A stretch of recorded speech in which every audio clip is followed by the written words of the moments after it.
know, I'm like, hey, I'm like, what's up?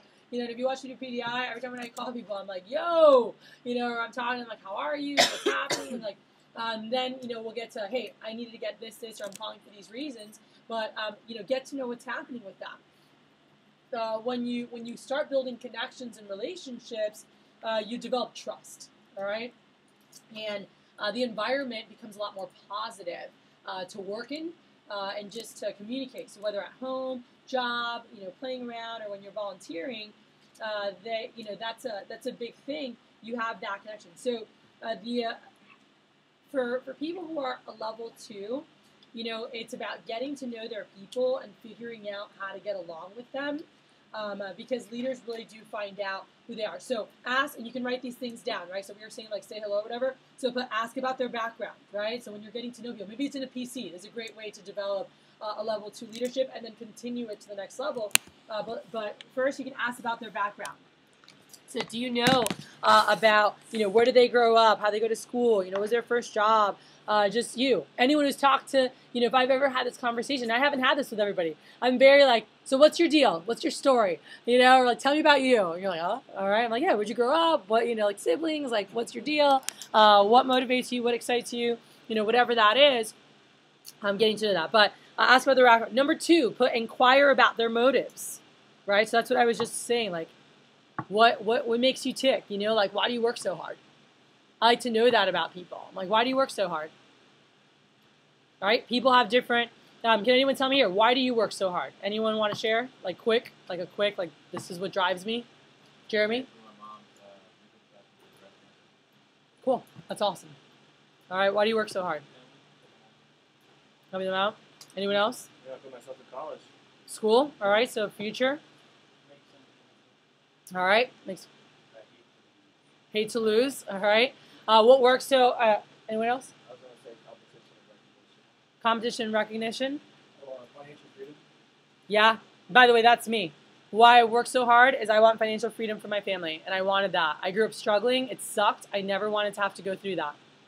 It sucks really bad, and I'm very blessed with Cutco that my sister and her husband couldn't come to Texas for Thanksgiving. She was crying. She's like, there's no way we can go. The flights are $800, blah, blah, blah. And I saw her post on our family group, I'm not going to be able to come. And I just wired her the money. I said, buy the flights. And she's like, flights are purchased. Thank you.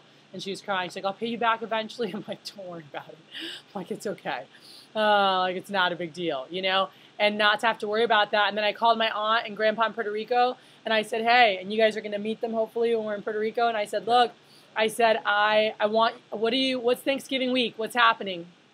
And she's like, I said, when do you work? She's like, what crazy plan are you making? I was like, I just want to know, you know? And she said, what are you doing? I said, when do you work? Monday, Tuesday, what day do you have off? Can you get off Wednesday?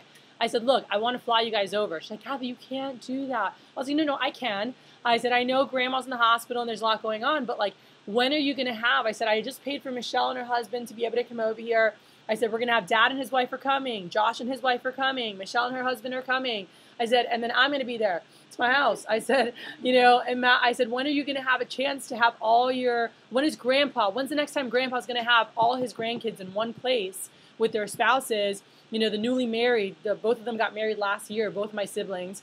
And when is he going to have a chance to have that? You know, like, we don't know. He already lost 2 of his 5 grandchildren, you know, unexpectedly, and he might go before any of us do, but like, we have an opportunity to be together. I said, now that they're married, they're going to go to other homes and family, their in-laws, houses, different years, and when can we all have this? I said, I want to do this. And she was like, okay, I get it. Because she'll fight me to the death, but she goes, no, you're right. I said, so let's make it happen. I was like, talk to Grandpa. I'll be there next week. I'm having dinner with you guys on Wednesday. I said, but I want to do this. I want us all together. And to be able to do things like that has been awesome. You know, I flew my whole family to Labor Day weekend last year. This weekend, I was like, I want to go to Napa Valley. Or 2 years ago, excuse me. Last year, I took him to Puerto Rico to El Conquistador. But I said, I want to go to Napa Valley. It was my sister's dream who passed away to do that. That was her 30th birthday party. We had planned it out. I did it for my 30th. We had it all mapped out. We were going to Napa. I did it in 2012. We were doing it for her in 2014. And she passed away in 2013 at 29. So we never got to do it. And I remember 3-4 months later, you know, going it right after my birthday, I said, you know what? I want to take Nana's trip. I said, I want to do it before anything happens to anybody else, before there's any excuse why we can't be together. And it was the most impossible thing to get my family together at the same time because everyone's work schedules are so different. We had not done a family vacation since I was 15 years old all together. And my dad even said that. He's like, we haven't done something together since you were in high school. I said, I know. And it took 15 years to be able to do that. And I said, what do you have? Can you get, and by God's grace, everything that Josh was like, I have to be at work on Tuesday. My sister's like, well, I can take off or move this. I actually have days off that I can take, which she never does. And my dad's like, I'm free. I can go. And I said, cool. And I said, can you go to Napa? No, I can't. I'm like, can you time-wise? Yeah. I'm like, but I can't financially. I didn't ask that. Can you go to Napa? And I'm like, all right, awesome. I booked all their flights, booked a hotel, flew them out there, and we had one of the most incredible vacations that I could have asked for. And they talk about it. He's like, I still can't believe that we did that. And I was like, I want to go back. But it was just awesome, and to be able to provide experiences. So I think about when you get to know those things about your people, like that fires me up. Like that excites me to be able to do things like that and provide experiences. To never have to worry about money and provide experiences. Like that makes me tick big time. And when people know that, like my manager knew that when I started selling Cutco. And so he drove that. That drove me my first summer to earn 22 grand and provide experiences in Europe and travel around and fly my parents over to come visit me in London and take my friend to Paris for the weekend who had never been there and take one of my buddies to Ireland that was his dream and be able to do things that they're like, they'll never be able to afford or whatever. And I'm like, dude, just sell knives. But it really excited me. And so my manager would be like, hey, where are you going to go when you get this money? Hey, what trips do you have planned? What experiences have you put together? And I'm like, oh, we're going to do this. He's like, I can't wait for Istanbul next year. Branches, you better all freaking hit that. All right? Knock that thing out. You guys have till the end of the month. But to be able to go there, and I was with Melissa, and she looked up, and she said, one of the top, I don't know what, top blank travel experiences you can have. And in the top was the air balloon rides in Turkey. And she goes, that what you said you wanted to do is one of the top travel experiences in the world. And I was like, boom, like I didn't even know that. But I said, that just looked badass when I saw it. But I have specific things. I'm like, I want to do this. I was talking to Melissa the other day. I said, when I plan out my year last year, I had 30 grand in the budget for travel for last year. And that was in my budget. When I planned in 2013, I'm like, in 2014, I want to do this. I put the amounts that the experiences take. And so that fires me up. I'm like, all right, so I need to ship an extra blank because this is my savings goal. These are my bills, and I need 30 grand to just play and create experiences for my family. And so that when people are like, what motivates you? And you work. And I'm like, I work to live, to like live amazing and have not to survive. Like that sucks, but just really knowing that. So it's really exciting what happens when you guys really get to know people versus like, what's your demo number? What's your this? What's your that? But it's like, dude, how close are we to that car? Hey, how close are we to whatever? Like, whatever it is that they're excited about working towards, are you bringing that up on your phone calls as how far are we from here? Hey, how's the car fund going? Hey, how's the house fund? How's that vacation fund?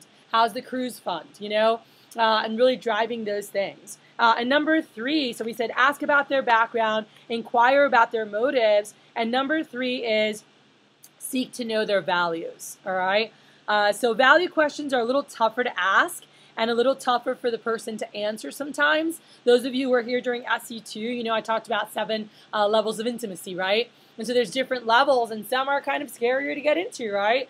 And people might, it's weird to talk about that because you don't meet someone. You're like, what are your dreams? What are your fears? You're like, what? That's just weird and uncomfortable. But just, asking things like, what's the most important lesson? And examples would be like, what is it that you value most? What's the number one goal in your life right now? How did whatever experience change the way you relate to people today? If they went through a certain experience. And I know there are certain people in this room that have gone through different life experiences that haven't been fun. And I was talking to one of our DMs the other day about that. And I said, how do you feel that shaped and molded you? I said, how do you feel that affects you positively now? How do you feel that affects you negatively now? And it was just like, huh.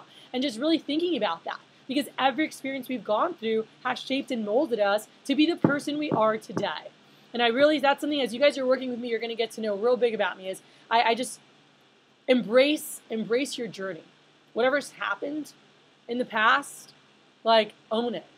Don't hide it. Don't try to be embarrassed about it. Just own it and know that it's part of what's created and continues to chisel and shape and mold who you are. And for whatever reason, you needed certain strengthening, you needed certain things to happen, that you're going to need those characteristics. You're going to need that later in the future. Does that make sense? And you might not know now what it was. You might look at it and be like, oh, like this sucks that I went through, whatever it is. But it's like, you know what? Somewhere along the way, God's going to use that or whatever you believe in to help somebody else or to help you create the impact that you were made to create on this world. So when people go through things, can we help them see the light and say, how do you feel that helps you? How do you feel that makes you react to people? Is always a thing, because it could be negative or positive, right? But then it's like, well, how do you feel? What do you feel it taught you? How do you feel it could help you? And so really, people helping them do, and that's more level 4 type stuff, which we'll get to. But getting to know people, all right? So as we go through from level 1 to level 2. With level 2, how to get people's permission. I'll give you guys 5 things you can jot down real quick. So 1, if you're in the stage of leadership, which I believe many of you in here are. Many of you guys have already learned this, to ask questions, to get to know the people you're working with or coaching or whatever. How do you take it to the next level? So one of the things, first, you can put connect with yourself before trying to connect with others. So this is all level 2. Like, these are behaviors that are most important during this level, because I believe that a good majority of you guys in here are in this level. Like from me seeing you or meeting you or seeing how you've worked. Some of you guys with certain people are at a level 3, which we'll get to. But most people are between 2 and 3. The newbies are usually right at level 1. Sometimes it's just for that first week they're the boss. Sometimes it lasts longer because they don't know how to switch to level 2. But when you're in level 2, which the majority are, you need to connect with yourself before trying to connect with others. Because again, if you're just like talking at them, like, you're not going to build that relationship. So, knowing where you're at and being able to have a good conversation. Then develop a people-oriented style. This is something I'll go into more details about this later. This is in the book, so we'll talk about this more later. Then number 3 is become the chief encourager of your team. So if people, if you want people to be positive and to always be glad when they see you coming, encourage them. Lift people up. And they're like stoked to see you, to talk to you, versus if you're the one who's always bringing the negative whatever to them, it's like they run. They do not want to talk to you. They do not want to be near you. Number 4, strike a balance between care strike a balance between care and candor. And candor would just be like being frank, being sincere. But if you're not sincere with people, like if you have care without sincerity, it creates dysfunctional relationships, okay? And if you have sincerity without care, like if you're like very real with people, but they don't feel the care, that can create distant relationships, because it's just like you're just more blunt than anything. So they both need to be there. And lastly is practice the law of connection, okay? Practice the law of connection. You be able to connect with people. Leaders, they touch the heart before they ask for a hand, all right? So we need to, as a leader, learn too, when things aren't well, to create the velvet hammer. And it's like you're going to like lay down the law and make sure they're doing the right things and hold people accountable, but it's that soft touch on the outside. And so this is something that top leaders call a velvet hammer, where other people are just like hammering into people. And that's where people hate going to work, don't like their boss, don't like, because they're just always, it's just a hard hammer and it just hurts. Versus we do need accountability. We do need to be kept in line. All of us do. But, that soft touch makes a world of a difference. Jude? Yeah, I was going to ask, when you're building relationships, it takes time. However, when you're essentially, this whole lesson can be applied to running interviews. Like when you meet with a person, you build that connection. Is there any way to, improve or augment that ability to be able to lead at a level 3 with someone that you just met, be able to influence them to bring on? I think that when you, and level 3 we're going to talk about, it's production. So it's what you've done, and they'll see like things that you've done. But being in a 2-3, like when you're in interviews, I think it's just being there, being present.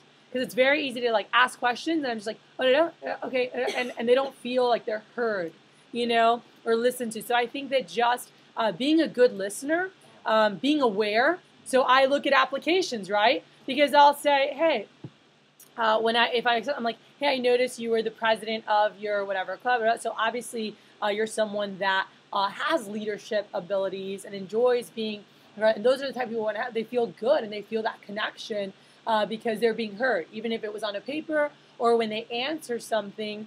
Like you're really listening and like they're not just answering to answer, but utilizing those things, to when you're talking to them makes a big difference. So really being there, really listening, and being able to use what they're saying within that conversation. That goes to demos too, right? Anyone who's heard me talk about building rapport and getting a lot of recommendations, are you asking the right questions in the beginning, and are you listening when they're answering those questions, so that at the end, you don't go, oh, how about your family or your neighbors? When they told you in the beginning, they don't know anyone in the neighborhood, they just moved here, or they know that one guy across the street. The person who listens at the end goes, hey, how about that one neighbor that you guys know already? How about them? Like, are they, they're really nice. Oh, how about your family that lives in South Dakota? I can do virtuals with them.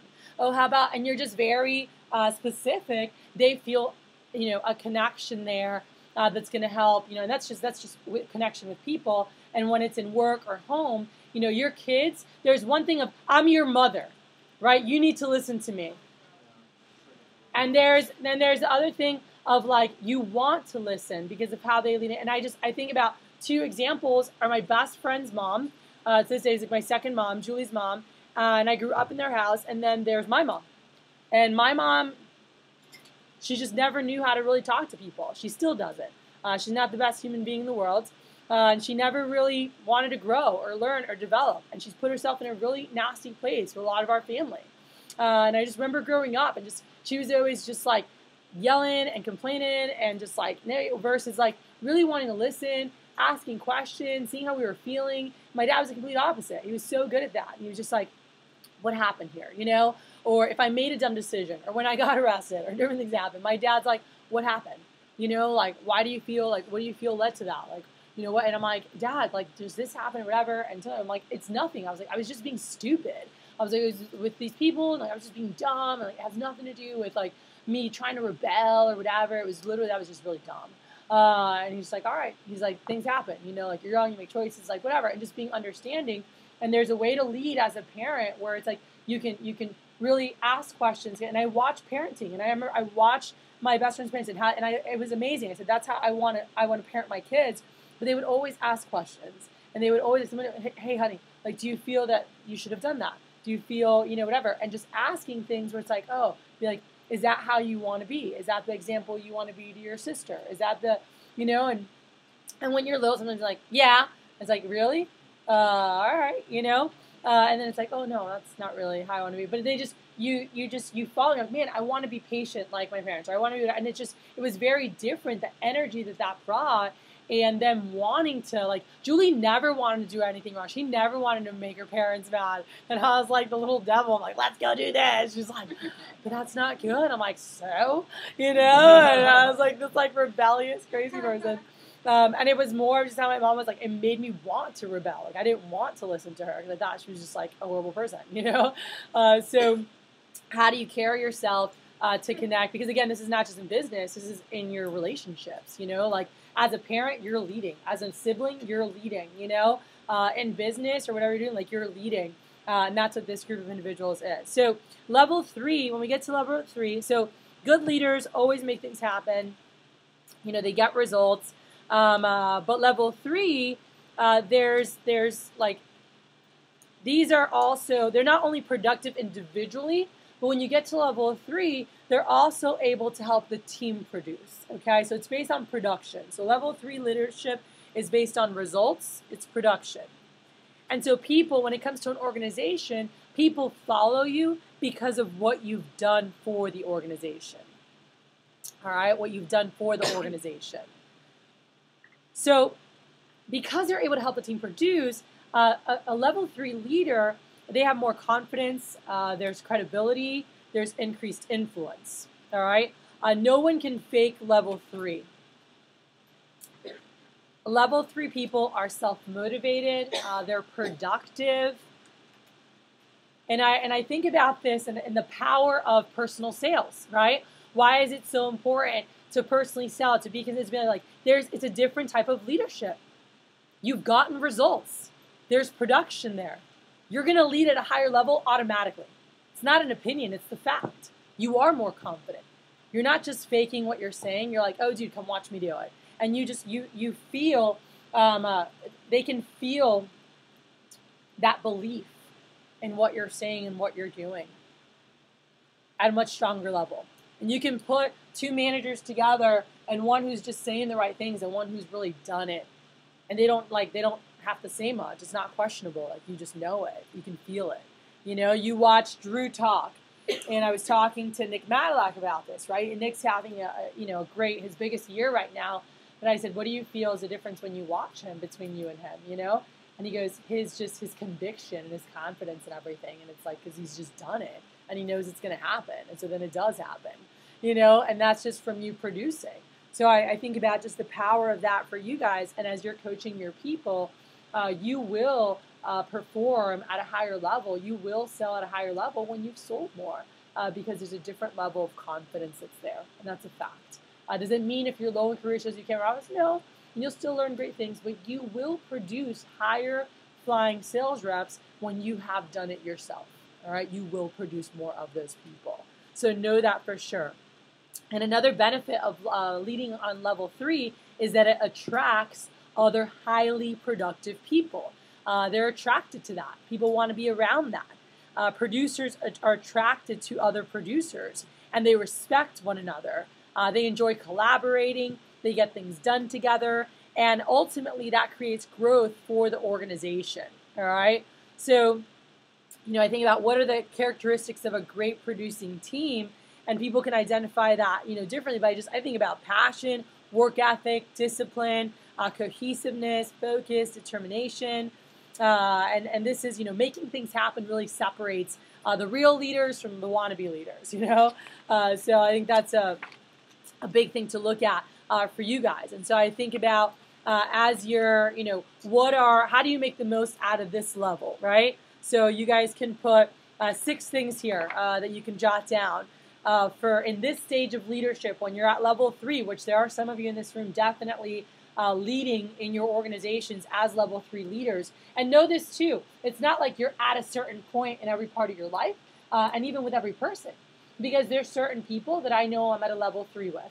There's certain people I'm at a level 4 with, and there's a small group of people I know I'm at a level 5 with. In Houston, I'm at a much smaller, if with anyone. I think maybe there's 1 or 2 people I can identify that I'd be more at a level 5, but most people I'm not at a level 5. And reason being is they just don't know me yet. You know, we're back home, I'm at a level 5 with a lot more people, just because they know me, they've seen me, they know more of me. And so you guys will, when we get there, you'll understand what I'm talking about, all right? But leading at a level 3 is huge. And so if you're here, this is great.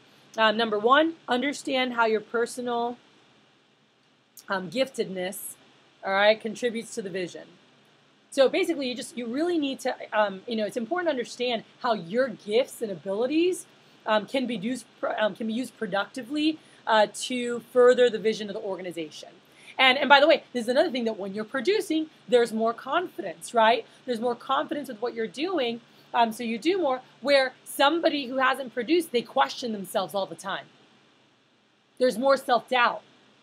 Some of you in this room have experienced that. You question yourselves, you question your abilities because you haven't done that yet. And so there's doubt. And you're not going to be able to lead the right. So can you focus on what do I have to offer? That comes easier for some people than others. I know what I have to offer. So I don't question that. You know, but in certain scenarios. And so some of you guys are very confident with that. And that's because you've always been a producer, where some of you guys haven't been yet. You know, but can you focus on what can I offer? Am I great connecting with people? Am I great with organization? Am I great with execution? Am I great? Like, there's different things you can bring to the team, right? Some people are great at gathering the facts, making the plan.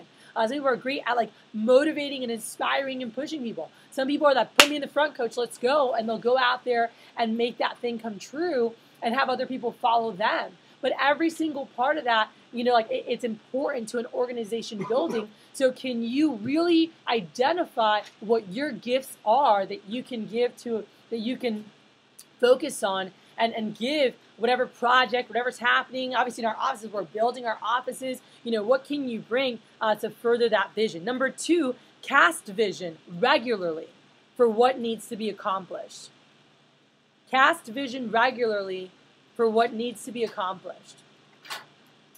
So guys, fuzzy communication, it really leads to unclear direction, which produces like sloppy execution. So productive leaders, they really create a link between the vision of the organization and everyday production of the team.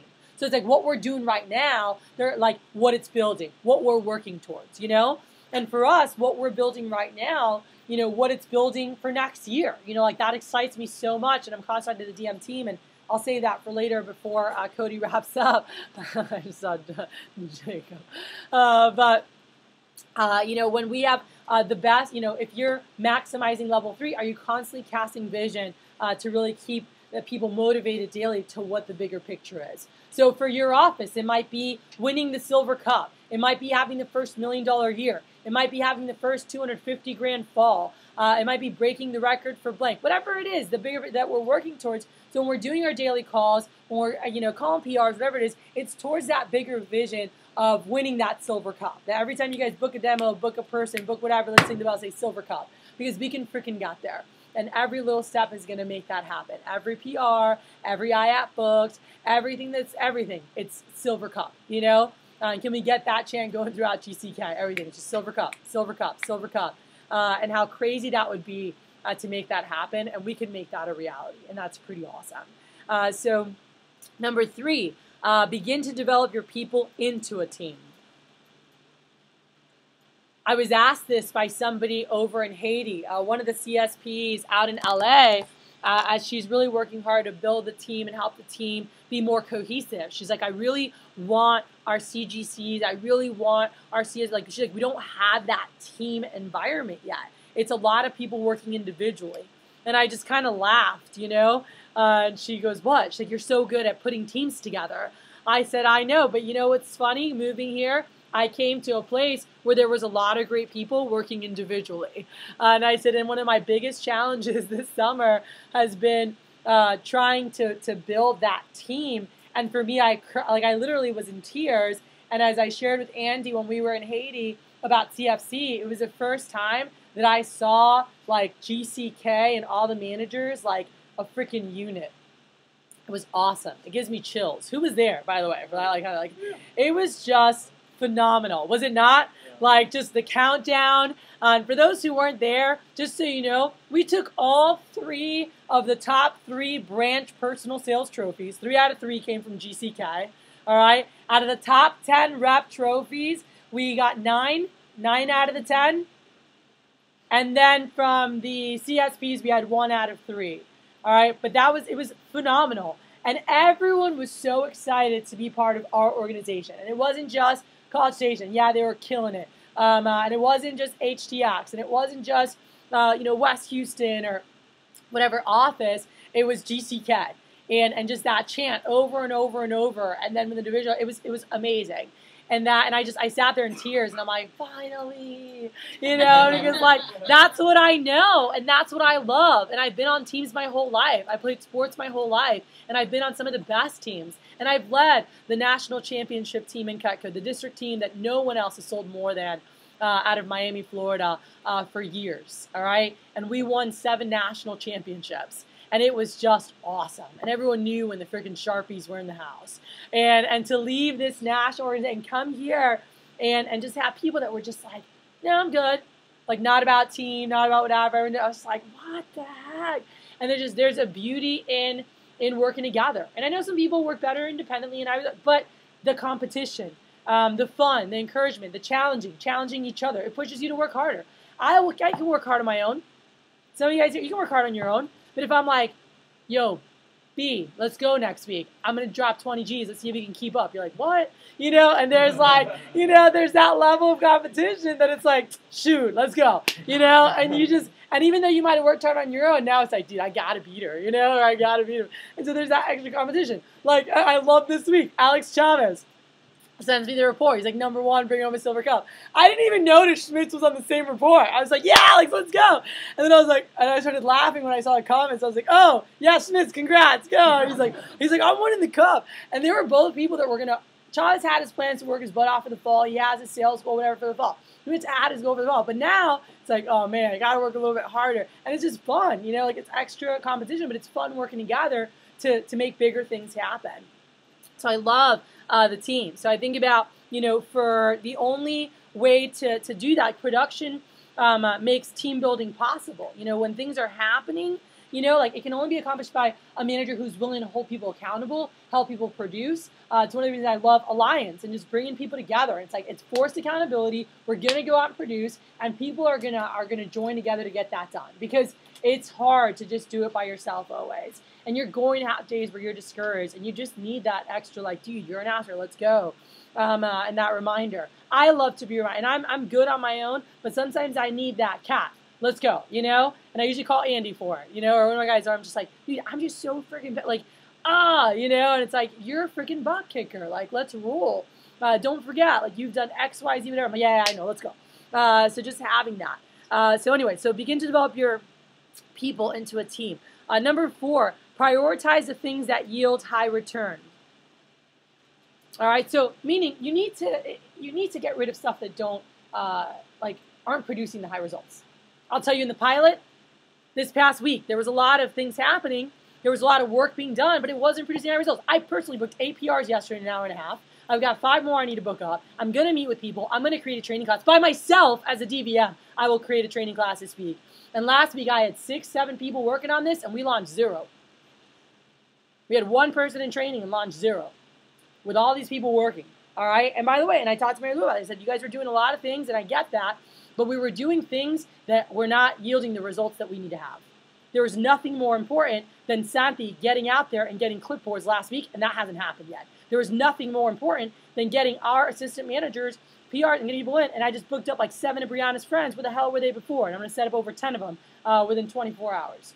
There was nothing more like that. That is what's going to yield the highest results. It's having our people in. And that's why I made a contest for them. And I said, hey, I'm going to pay for a cruise if we do X, Y, and Z. Let's go. We got 3 weeks. Because that's going to yield the highest return. And I know that. So I'm going to focus on the productivity that's going to create the highest return. So me running training, me doing PDI yesterday, that wasn't going to reveal. No.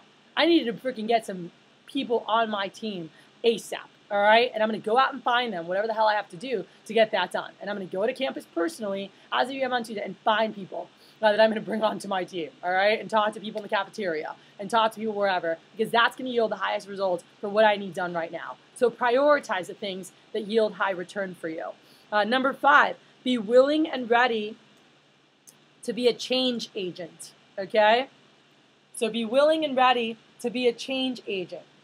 And what I mean by this, like, guys, progress, when you're moving forward, it always requires change.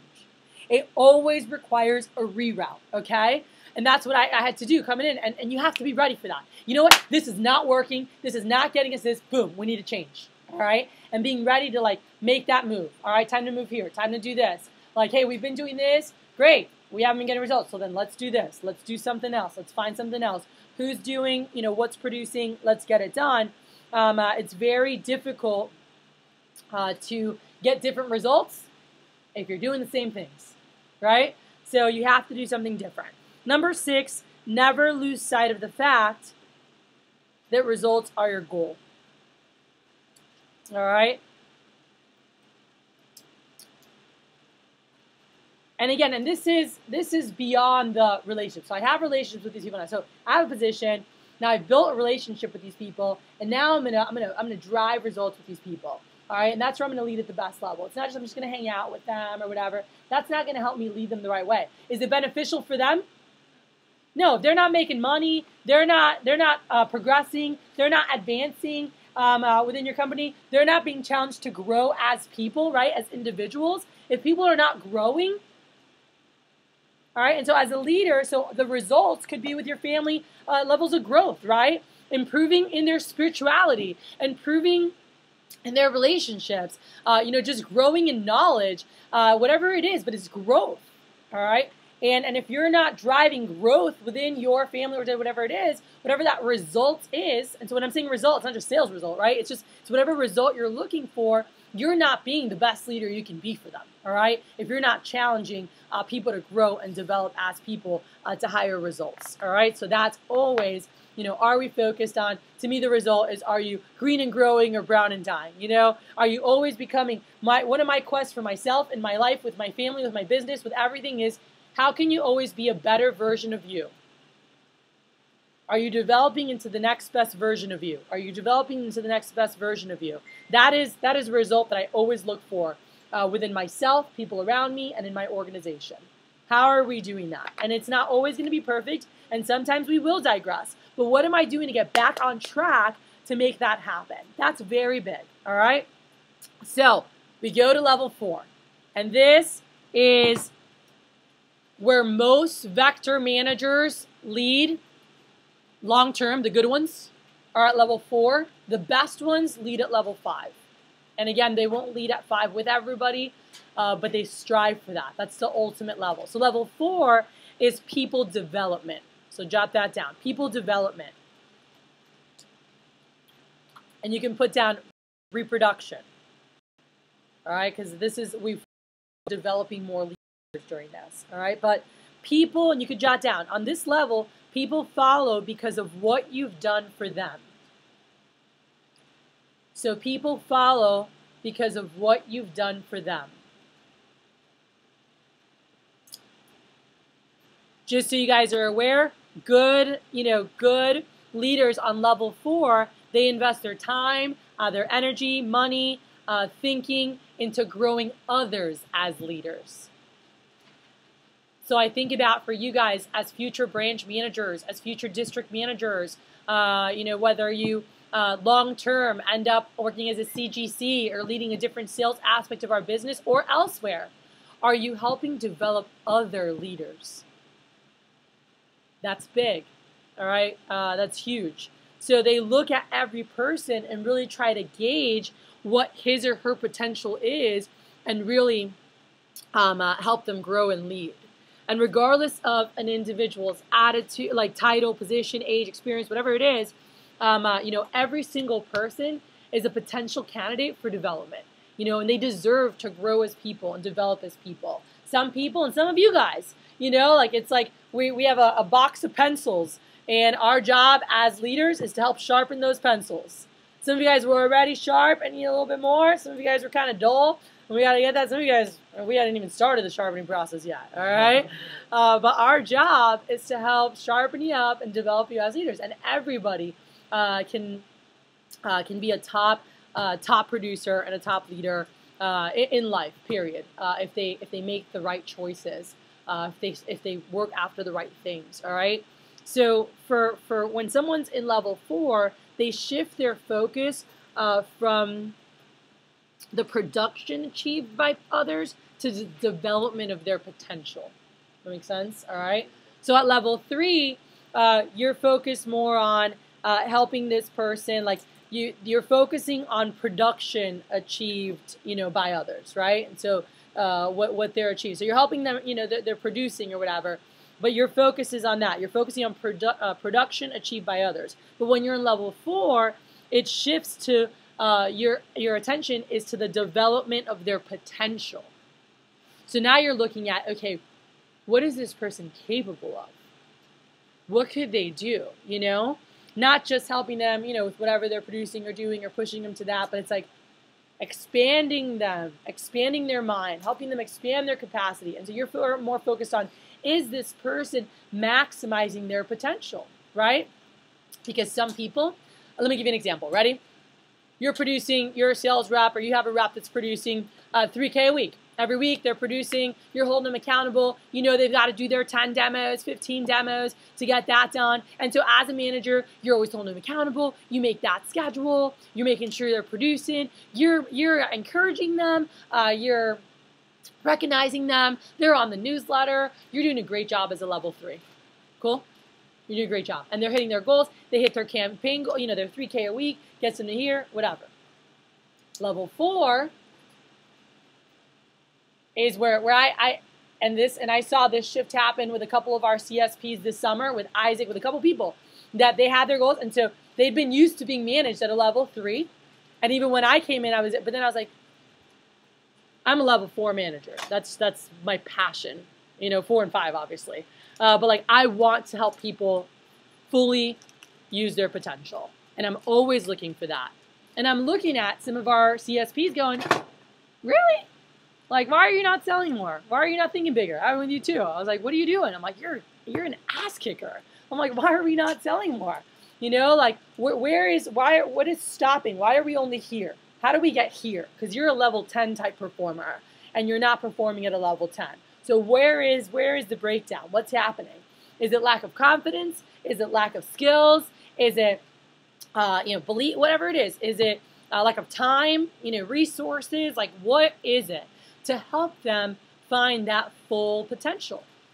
And with some of the guys, it was changing up certain parts of their demo and closing and, drop down, whatever it was. But just finding those things to help them see how big they could take it. Let's not just focus on producing that 3K a week. Let's see, how big could it go? Like, I know you've got time for these 20 demos. How big can we make those? Can it be an 8, 10, 12, 15K type week every single week? How do we get there? So that's an example of someone leading at a 4. It's not just we're holding account to their goals, we're pushing, we're encouraging them, but we're really helping them think, but hey, how do we take it bigger? Because I know there's more in there. And that's many of you guys in here right now, and you're thinking for yourself, like, how do we take it bigger with you? Because there's definitely more potential than what you guys have shown in this room. Every single person in this room has more potential than what you've shown. And some of you guys have sold more than others, and I'll tell you right now, there is not one person in here, I believe, has touched the potential of what they could do. Not one. And so there's so much more, and I'm excited to see that keep developing, all right? But as a level 4 leaders only put 20% of their focus on personal productivity, while they put 80% of it on developing and leading others. And by the way, this can be a very difficult shift for highly productive people who are used to getting their hands dirty, and doing it themselves and doing everything themselves. It's a very big shift, but it's a change that can really revolutionize an organization and give it a much brighter future when they're able to. And so this has been Mary Lou. Mary Lou, she's been... she's used to just getting stuff done, right? And again, in different parts of the business, because she's a level 4 with reps or whatever it is. But in terms of an office functioning, she's like, let's go, let's get stuff done, and she always has known how to get stuff done. And shifting has been tough. She's like, I want to do it myself. But it's like, no, 20% is on you, 80% is on helping other people getting it done. She's like, ugh. And it's hard, that shift, because you're used to, again, getting your hands dirty and doing it yourself. So when you're now handing the baton off, and that was by the biggest shift for me from 07 to 08, and it was hard, man. And I remember very, very vividly walking up to check in at the Bellagio.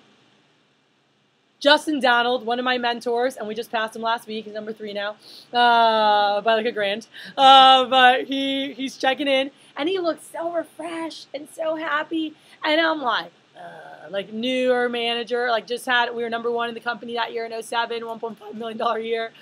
And I'm just like, he looks at me, he starts laughing. He goes, you look like crap.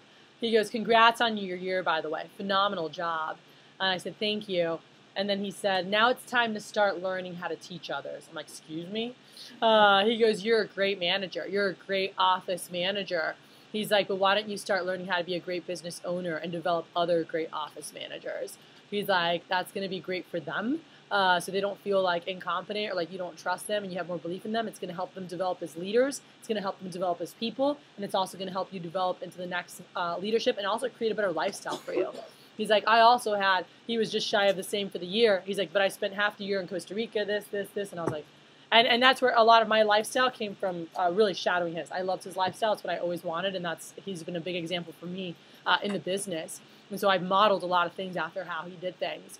But I said, man, and that really hit me. And he said, why don't you focus this year on doing this? And by the way, we broke the all-time record for summer sales that summer. and built off of that as I moved to Miami in '08. And it was amazing. The development we had, the people that we had, and I really learned how to work through other people and really help them out. So when you're, in with people development, and you guys can put here, like in this stage of your leadership journey, these are, the behaviors that are most important. Number one is recruiting. Find the best people possible. And by the way, a key to recruiting the best people possible for whatever you're doing in your organization is to really have a clear picture of what you're looking for. So as you're developing, great sales, and for us it's easy because we know what characteristics of a great sales rep looks like or whatever. And if you don't really knowing, like, is someone a great student? Do they have discipline? Are they, and just having it said of what it is you're looking for, because you can share that with people. Here's what we're looking for in the best people. Number two, positioning. Placing the right people in the right position. So when you get to level 4 leadership, and again, this is more for many of our district managers, and eventually, if you guys really strive for this, it's amazing when you get to this place, and that's something where I'm working with Mary Lou in this place right now, is being a level 4 leader. But are you placing the right people in the right position? It's not enough to just recruit good players. A leader has to understand where those players fit best on the team and really be able to put them there and empower them in those places. Number 3 is modeling, and that's showing others how to lead. So as the leader, you have to model what you want to see in others. Does that make sense? It's not just you need to do this or that, but like you have to actually live it. You have to do it so that they can copy. So I'm like, Mary, you want to, we need to like get in there and do it. She's like, when I get back from my career, she's like, I'm just going to be in there. I'm going to be on yards. I'm going to be doing this. I'm like, yeah, that's what you need to be doing. You need to be doing everything and just have them sit there and watch you. I was like, they need to be watching. They need to be learning. And that's how you develop some of the best leaders. So modeling. Number 4, equipping. All right, equipping. So when you get here, you need to make sure you have to help others do their jobs well. So are they equipped? Do they have the knowledge? Do they have the tools? Do they have what they need to be able to go out there and get that done? All right, so that's number 4. Number 5 is developing. Teaching them to do life well. All right, if the only thing you're helping a new leader learn is how to get ahead in the workplace, you're not truly developing that person to succeed. All right, so helping them develop personally. Number 6, empowering. Empowering. Enabling people to succeed. All right, so empowerment is helping people see what they can do without your help and releasing them to do it. All right, so once you've equipped them, empowering them, say, hey, I know you can do this. And watching them, developing them, and always pointing out the good, always coaching and teaching them. And that's number 7 is measuring. And I put evaluating those who you develop to maximize their efforts. Evaluating those you develop to maximize their efforts. So as they're performing, we need to evaluate, we need to get feedback to help them keep maximizing what they're doing and making sure they're getting better and better, all right? And number 5, level of leadership. And this is what, the highest leadership accomplishment is developing other leaders to lead at a level 4. Like as a leader, if you can have other people develop, leading at a level 4, you are at the highest level of leadership. And that's something I'm really trying to work on with Mary Lou's, getting her at a level 4 leadership. Because it's very rare for a leader to reach level 5, and that's pinnacle leadership. And you can jot that down. It's very few people that I've ever personally, even everybody I don't have this with. But level 5, not only, this is the culmination, by the way, of leading well on the 4 other levels, but it also requires both a high degree of skill and some amount, like a certain part of just natural leadership ability. Because it takes a lot to develop other people to lead at level 4. It takes a lot, all right? And that's what level 5 people do. People that reach level 5, they lead so well for so long, they can create a legacy of leadership in the organization they serve. And guys, with level 5, this type of leadership, people follow you because of who you are and what you represent. You can write that down. They follow you because of who you are and what you represent.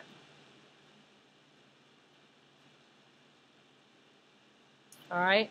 And it's important for you to understand, too, that most leaders who do reach pinnacle do so, first of all, later in their careers. Okay, this takes time to get here.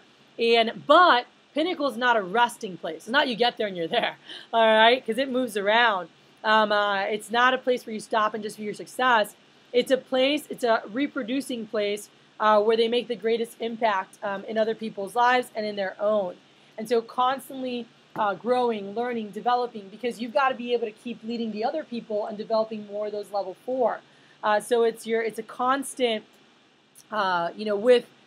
with gratitude, and he wrote, I remember him writing, this is a quote from the book, he said, with gratitude and humility, they should lift up as many leaders as they can, tackle as many great challenges as possible, and extend their influence to make a positive difference beyond their own organization and industry. And, I think about in any industry that you do, like there's things for level 5 that make a big impact. And so to grow yourself, like if someone wants to be a level 5 performer, I know in the book he outlines like 10 different guide to growing too. It's like if I want to be a level 5 or growing through a level 5 leadership, what are things that are going to help grow me through there? And he walks through, and you don't need to write these down. You can read the book later, but he's talking about remaining humble and teachable. The second one, he says maintaining your core focus. Do you know what your core focus is? The third thing is creating the right inner circle, to keep you grounded. And that's important because you never want to be a holier than thou or whatever, but people that really do challenge you but keep you grounded. Number 4, do only what you can do because it's very easy to try to do too much and then you're not able to impact and influence the right way. Number 5, he talks about creating a supercharged leadership development environment. And so there's always people developing as leaders. Number 6 is create room at the top. Sometimes people, they want to be at the top and push other people down. But to be at a level 5, you're creating room at the top. You want more people up there with you. You want more people leading at the highest levels. Then number 7, he talks about developing your top leaders. Number 8, plan your succession. Number 9, plan your legacy. And number 10, use your leadership success as a platform for something greater.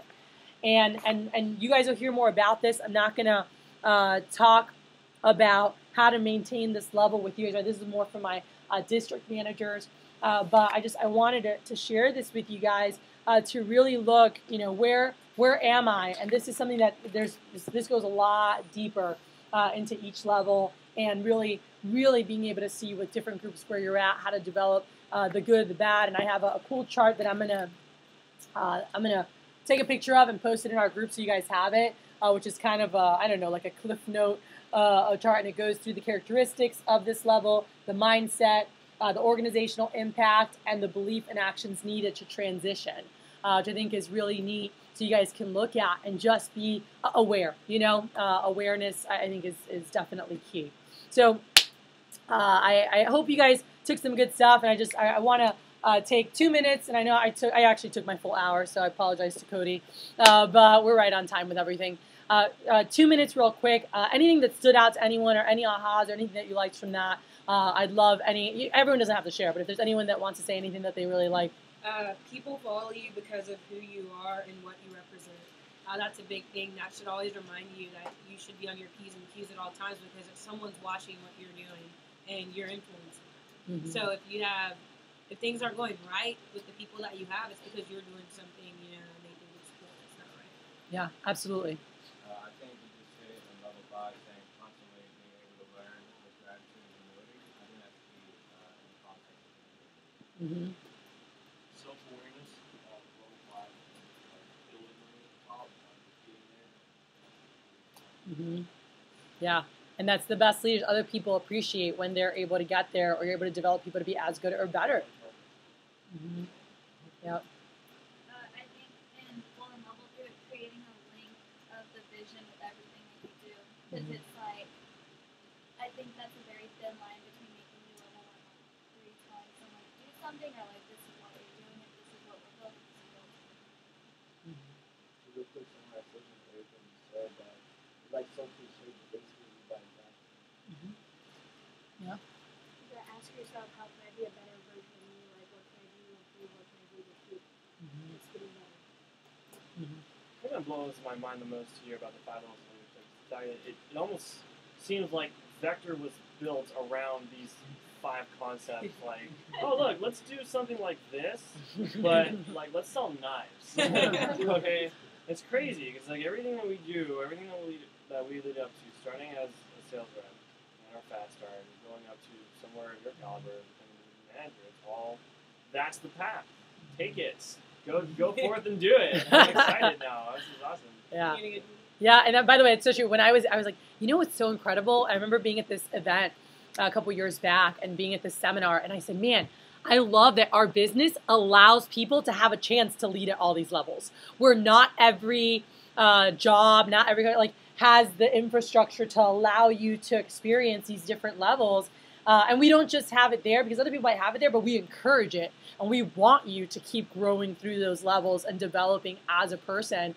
I think that's pretty awesome. And I was like, man, that's so great because this is something that business people from all over the world study and read, and John Maxwell teaches. Again. Yeah, Yes. I know. I'm old-fashioned. Take a picture and send it to me. Let's do that. All right, so I'm going to hand it off to Cody. This is our sales development aspect, and we're, again, four different things that you guys are learning each time, from personal, which we just did, personal growth topic, recruiting topic, sales management, that we'll be walking through. And so he's going to lead us right now. And you guys, I'm going to pass around a handout that you can take notes on. You can take notes on your book with the extras. But I'd asked him to walk through this with us. So thank you so much for sticking around, because Cody didn't have to be here today and put up his office. Came in early to set this all up to let us have this time together. So if we can drink on, give me a round of applause. Outstanding. Mountain Dew. All right, so,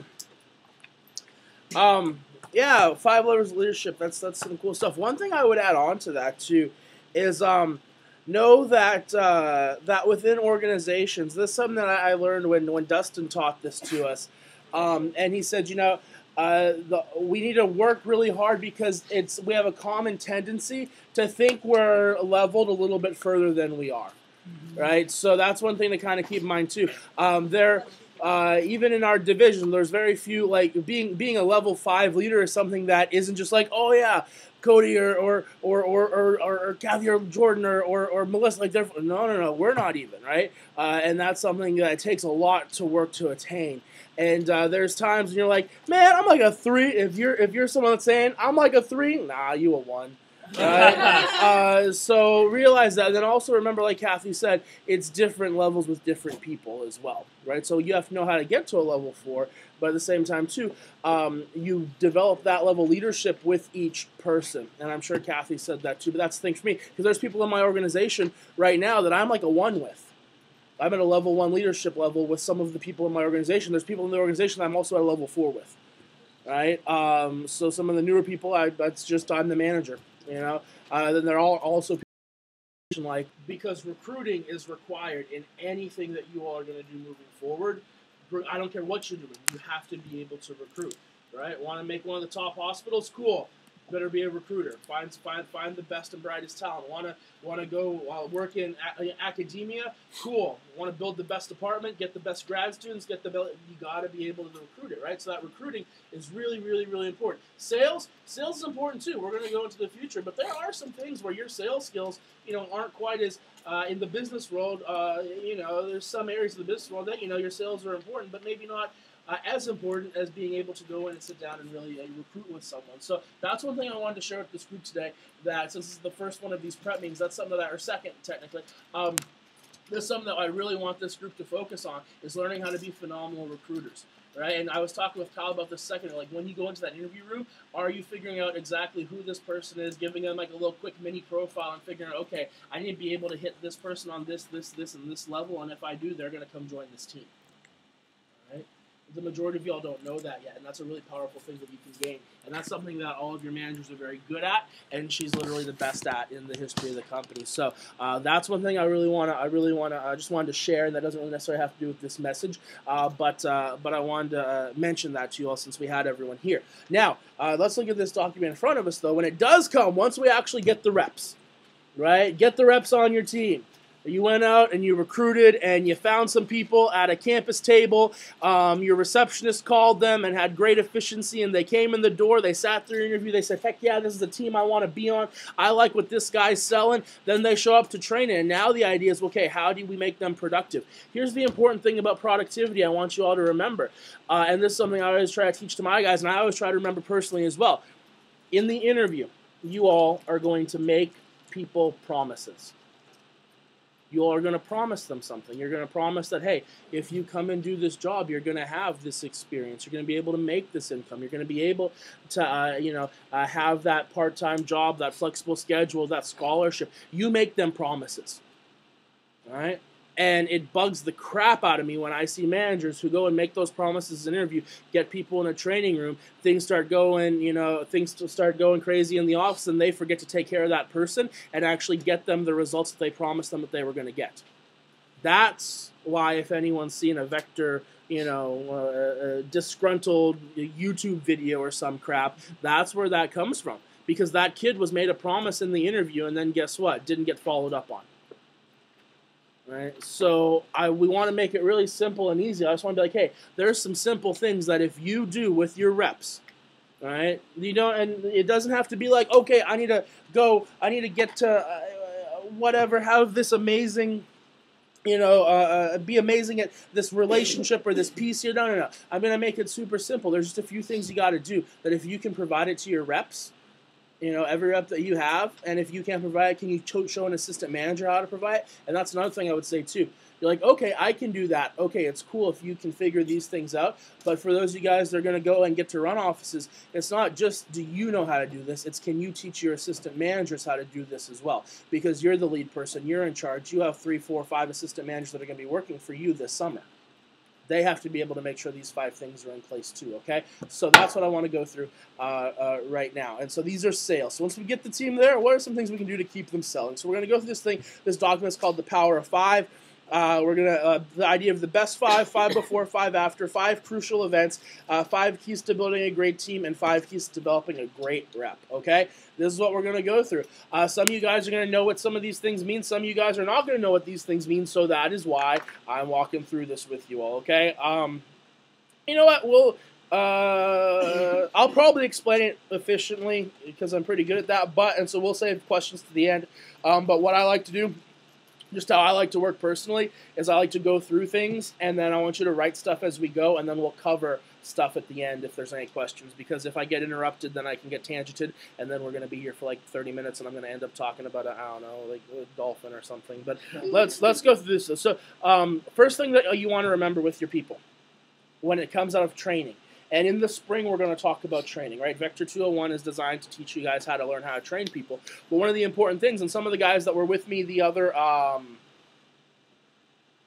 this looks weird, Kathy. Something's going on. Anyway, the people who were with me in 101, we said that there's a certain number of demos that we need someone to launch with. What was that number? Does someone remember? Cool, we need a minimum of 9, right? We want to shoot for 10 demos launched, but we want to make sure that I personally will not launch a training class unless the training class totals an average of 9 demos per head.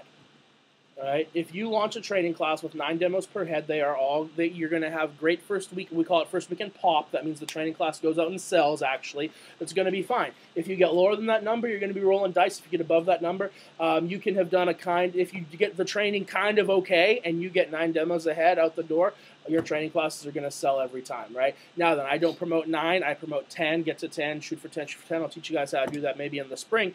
But though, this is part of that, right? Because we want them to get the more demos booked because some are going to cancel, some are going to reschedule, but this is the big thing that we want to be able to do, and that's promote best 5, right? Best 5 focus for your first weekend. Can anyone tell me what that means? Go ahead, Jacob. Just to see your best 5 people first. Cool. Super simple idea, but if we put it into use, it becomes really powerful. So we want to anything that we want people to remember, we need to repeat over and over again. So we want to say best 5. It's your best 5 first, best 5 people, best 5 customers this weekend, best 5 first, right? And so what this does is that it ensures that even for I don't know if y'all have heard this term before.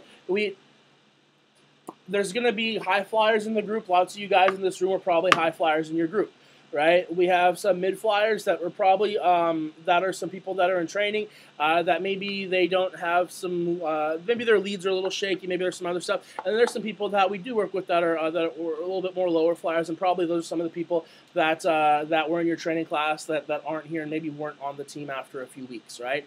But if we promote this the right way, this is a way that we can even have our low, medium, and high flyers all really do well. And that's the objective, because I don't like the idea that we bring on someone to the team that maybe doesn't have this super stacked, whatever. I went to, whatever high school downtown list of parents, someone like, we want to be able to extend that to everyone and say, okay, cool, everyone's going to be able to do well. So here's the power of your booking your best 5 first. So when it comes with low flyers, that means they're going to get their first sale or two. First sale or two means a big thing for those people, because that's going to give them confidence. The biggest thing you can do for all of your people is making sure they all sell something their first weekend, because if they sell something, they're going to sell something else. That's proven, right? So we want them to sell something, because if they sell something, they're going to sell something else. Mid-flyers, if they get their best 5 their first weekend, they're probably going to get their first set sale or two and a couple sales. And here's the thing, they're going to get their first promotion. Someone goes out and gets their first promotion their first weekend with you, I guarantee you they're going to be sticking with you for a while. And you'll have time to do the rest of this program, right? But if you don't set them up right their first weekend, they'll go out and fail, and they're going to be like, I'll come to see you on Monday or Tuesday and be like, hey, Cody, we got to talk. I really, really appreciate the opportunity, but I just don't think the job's for me, all right? It wasn't them. On day 3, day 4 of the job, it had nothing to do with them. It was you, okay? So we need to make sure that's in place. High flyers, then, if we do that with their high flyers, get their best 5, a high flyer, if we get their best 5 people, they can probably hit at least their second promotion. First, no problem. Second, at least, maybe even get some people close to their third, right? I know lots of people I have several people in this room that went out, saw some of their best people, and they got close to, over 3K, 4K, 5K, 6K their first weekend. What'd you sell your first weekend, Kyle? 5, yeah, well, 5, almost $6,000 your first weekend. All right, and so we'll go out and have that from our team if we get it. Now, how do you promote this? Simple. You're going to stick best 5 in and repeat it over and over during training. We need assistant managers that going in every time you go into a training room. Be like, dude, if Kathy or if Jordan or if whoever's training, or if I ask you, like, oh, what's a tip you could give them for their fast start, right? You should say, dude, make sure you follow the manual, follow the program, but really the big thing for me, I made sure to see my best 5 people first. Right? So that's one way, and also how is another way you can promote. You tell them, because it's true, we want them to sell, but this is another mistake. You don't want to come off as pushy, right? You don't want to come off like, oh dang, they just want me to go see my really rich aunt, and they just want to sell. I don't know, because that's cool, but I will always make this very clear. My objective on their appointments when they're brand new for their first few days with their mom and grandma isn't to go sell knives to their friends and family. If I wanted to go sell knives to their friends and family and their grandma, I'd go do that myself because I'm really good at it. My objective is to make sure that they have some great experience, right? One, get some great experience, maybe get their first sale or two to build some confidence, and most importantly, recommendations. Because your best 5 people, their best 5 people are going to know their other best 5 people, right? They're going to be able to get their best recommendations from their best customers. So here's the cool thing: even if we have someone that they're kind of a little bit nervous, maybe they know that they're not from the best neighborhood, right? They know there's another kid in their training class that lives down whatever on whatever street with whatever big house or to whatever private school. They know that their list isn't the same as that person's list. But here's the power. Even for that person, that kid in your training class, if you promo this the right way, what happens is you're going to be able to go out there and show them, if they show their best 5 people, guess what? One of those people, 2 of those people is going to be able to give them some really good recommendations. So even though this person might be starting a little bit back, for their first weekend, we're going to give them after the first few days and their first 10 days and their fast start, their list is going to look every bit as good as, Johnny private school kid.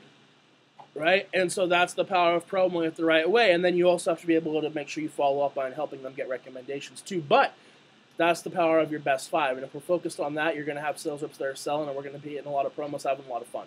And then from a management perspective, it makes sense for you to get your kids their first sales because you get the highest percentage from brand new sales, right? up to the first $1,000 someone sells, you make 25% of that. You want to get them those sales right away too, from a business side of things. But you never promo it that way. You're not going to be in a training class and like, so I need all you guys to go sell some stuff because that's going to, like, just this weekend right away, because that's going to make me the most. No one cares about you, right? And so realize that once you're in this seat training room, you care about them. It's your people. How can we help them? What do they need? And the more of them you can help get what they want, then you're going to get what you want as well, right? So that's an important thing. We're going to move that roll, keep this rolling. And then it goes next best 5, right? So that's one thing that you can still keep this thing rolling, because sometimes, like, well, I saw my best 5. Now what? Cool. Who's your next best 5? You're going to have reps selling always and forever if you can just keep that focus. Next one, 5 before, 5 after. This is a huge key in their first few days in terms of habits, right? So a couple of you guys, if I had to guess, I'm going to say 3 of you in this room do this, right? Maybe 2. Do 5 phone calls before, 5 phone calls after. Right? This is something that when it's done properly, you get a huge result from, because the biggest thing is we have to get more demos set. That's the biggest thing that's going to happen day 4 through 10 for them, is they're going to go out their first 3 days. Cool. Like some of you guys may have done too. Well, your first few days, like, oh, this is awesome. I got all these demos booked, but you didn't get in to come in and sit down and do another big phone time to book up the rest of the week. Now, all of a sudden, it's like, oh, kind of lackadaisical. Some of you might still be having this problem. You'll go like, I'm doing the phone jam on Sunday. Cool. Or I'm doing the phone jam on Thursday, whatever it is. You get set up for the next 3 days, and then all of a sudden it's like Saturday, and we're like, okay, how many demos do you have for Saturday? Like, well, I don't really, I got like 1. Right? What do you mean I have anything for the weekend? Well, I've been, no, you just didn't do the phone time. That's it. Like, no big deal. You just didn't do the phone time, because last time you did phone time was on Sunday. Right? And now it's Friday. 5 before, 5 after cures all of that. If you guys don't know what I'm saying, that's 5 phone calls before each demo, 5 phone calls after each demo. Because if you do 5 phone calls before each demo, 5 phone calls after each demo, you're gonna set up one demo per completed. You're gonna set 1 new demo per each demo you complete. Always replacing. That's big, big. Right? You got to teach your reps, especially your summer reps, this. Some of you guys might be like, oh, that sounds so cool. I want to do it now. Oh, yeah, okay, cool. We're in the fall. It's different for your schedules. You guys have like 1 sales day right now. But we're talking summertime, like we just finished up a month ago. Full-time sales reps, these brand new high schoolers, you need to be on them. And this is an easy way to teach them so that they can do it themselves. Because if you teach this right, we can do it ourselves. Right? And that's a really powerful thing. When you can, because you want to teach your sales reps, so you're not the one that always has to be, hey, did you? It's really cool when, like, Kristen just does her phone time and has all of her demos booked each week, and I just have to be like, hey, Kristen, did you? She's like, yeah, I got them. Cool, done. Because she built the habits the right way in the beginning. Really powerful. You want reps like Kristen, so train them that way. Next one, 5 crucial events. 5 crucial events. These are the events that you have to have if you want to retain reps. Advanced Training 1. Their first PC, their first team meeting, their first AT2, and their day 11 PC. You nail those 5 events for every rep, they're going to be retained on your team because they're going to learn. Now, what's the big thing at AT1? Right, and this is the thing that I'll promo with my new reps too. Some of y'all may use it, some of you guys may not on PDI, but for our brand new reps, I'm always excited about their firsts. Right, so on a PDI call or even in training, I'll tell them, dude, you're gonna go through a lot of first experiences. Right, you're gonna get your first demo done. So I'm always super pumped. They just got their first demo done. Awesome job. Right, you're gonna get your first sale. That's awesome. You're gonna get your first no sale. That's awesome. Right, you're gonna get your first sponsor, your recommendation, your first double sponsor, triple sponsor, your first quadruple sponsor. Right? Like, oh my gosh, what's it gonna be like to get your first quadruple sponsor and be able to give them a free vegetable peeler, right? Kristen, do you remember you had some trouble, right? Your first weekend with recommendations, your first day or two, cool. And then we found out that we could get them to the 4 recommendation, the quadruple sponsor, cool. And then was it you or Michelle? It was you, right? Yeah, you got how many quadruple sponsors your first weekend? 3? Cool. So we taught her that. For her first, like, 4 appointments, though, Kristen got, like, 1 recommendation, 0 recommendations. I forgot recommendations, right? And then I said, Kristen, let's get your first sponsor. She got her first sponsor, like, on her 4th appointment. And then we said, dude, how cool would it be? Like, did you know that you could get them, like, a free vegetable peeler if they became your first, like, quadruple sponsor? How cool would it be if you could get your first quadruple sponsor on this next appointment? Kristen goes out. She gets her first quadruple sponsor on that next appointment, her very first weekend. Then she does it 2 more times. Racks up 60 recommendations from just those ones. Finishes up her very first weekend with, close to 100 new names and numbers after her first 4 days on the job, right? Why? Because we promo it the right way. So that's an important thing, to be about the firsts, be about the firsts, be about the firsts, right? And then, then it's easy. If you're already doing that on PDI your first weekend, you just roll these things into it. Like, dude, first advanced training, right? You're going to do your first advanced training. It's so awesome. We have like 3 or 4, 8, 10 of these things, right? Wait until you get to advanced training 21. It's my favorite, right? I used to joke with them on PDI, right? We don't have that many advanced trainings. It's okay. But like, you're going to have your first one, really excited for you. And then when they get there, you just recognize them. Recognize everyone for doing good. Advanced training 1, you're just and we'll talk about this, when it comes time for training, but you're just telling them, hey, wherever you're at, you're perfect. Whether you did great, did medium, did bad, you're perfect. Sold nothing, sold everything, you're perfect, right? You're right where you're supposed to be. Build confidence, right? Teach them how, give them a couple new tricks, create a plan, book some more demos, get them out there. First PC. First PC should probably happen on day 4, ideally. Right? I want all new members of my team to be PC'd no later than Wednesday morning. I want it all done by then. Because if you get all your new people, you want it on Monday and Tuesday. I get my entire team PC'd by Wednesday morning. Just figure it out. We got to do it. Right? Because if they get it done in those 3 days, we're going to have a solid plan for the week. Because if you push it back a little bit, maybe Wednesday, Thursday, guess what? Thursday comes, Friday comes, you start training. Training comes along, next thing you know, it's freaking Saturday. We're going to do a Saturday PC to talk about how we're going to really attack the week. There's 2 days left. All right, so you PC at the beginning of the week. Kathy does the PSPs, which I think is awesome. It's not something that we've really got down in this division yet, I know. But regardless, you got to get everyone talked to right away. And that's something that's really powerful. So I always put my newest people first. My 10K PCs, my fast start PCs, I want them happening, Monday and Tuesday. Monday, Tuesday, then Tuesday, Wednesday, get the rest of the team done, and then we're off to the races. Get everyone prepped up for the team meeting and the phone jam on Wednesday, on Thursday, you're good to go. But that's what we need to do. Get them to their first PC. Team meeting, first team meeting is important, right? And then making sure they get to their first team meeting is important. If you don't get someone to their first team meeting, and if you let them pull like a busy school excuse, I got this, I got that, well, then you're going to have trouble getting into every team meeting for the rest of their career. If they get, save the questions to the end, remember? Right? But thank you for paying attention. I appreciate that engagement. So we have to then get them to that first team meeting. But here's the other kicker too. Got them in the team meeting, and you got to get them to the team meeting 1, and 2, you got to make sure it's a good team meeting. We're going to talk about running good team meetings as part of the curriculum as well. Right? Because if you get someone to the meeting, cool, they're there. But then if you got them to come in for a meeting, they didn't get value at the meeting, you're probably going to maybe get them to 1 more meeting, maybe 2, and then you're done. They're going to have very spotty team meeting attendance if we don't have good events. That's important overall. So what's that? And here's the biggest thing.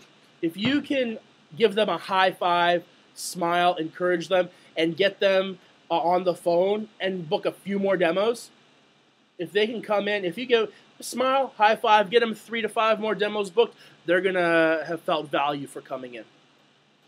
Right? Maybe teach them a little, let's role play together real quick. You don't have to give everything.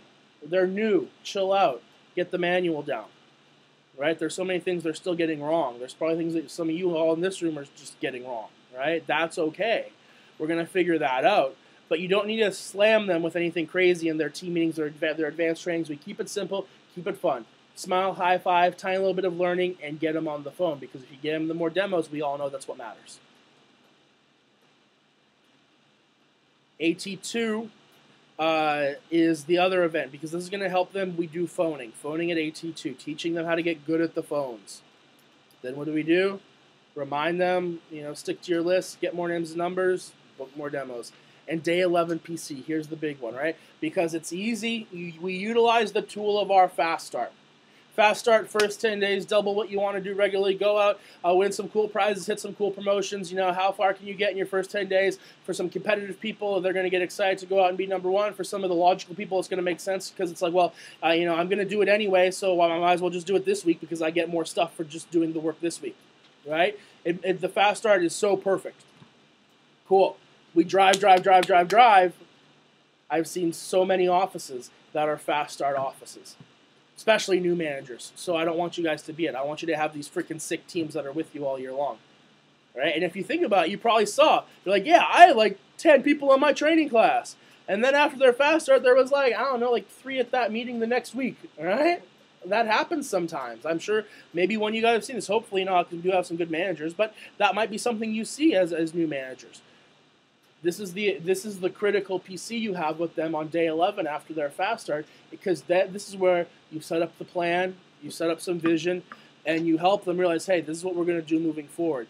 And it's important for your guys that hit their 1 or 2 promos to keep them going consistently, and it's really important too for your guys who sold 6, 10K, 15, 20K plus in their fast start, because we need to make sure we have a good meeting with them and they understand too, because they're going to be like, dang, I was just going like 8 demos a day for the last however many days. It's crazy. I hit my 10K, hit my 15K. They're going to be like, dang, I have to keep doing this forever? No. We let them know, like, hey, we readjust things now. But here's the most important thing. We still keep working. We said we want to do double whatever we're doing. You got to be in 40 demos last week in the summer. Cool. So we're going to cut that down. Guess what? All you got to get done this week, 20. Hey, you know what? Since you did so good, I'll be happy if you only get 15 done this week. Now, I know you're a stud and you're probably going to do more than that. You should probably go for 20. But if you just get 15 this week, hey, dude, respect, because you just worked really hard.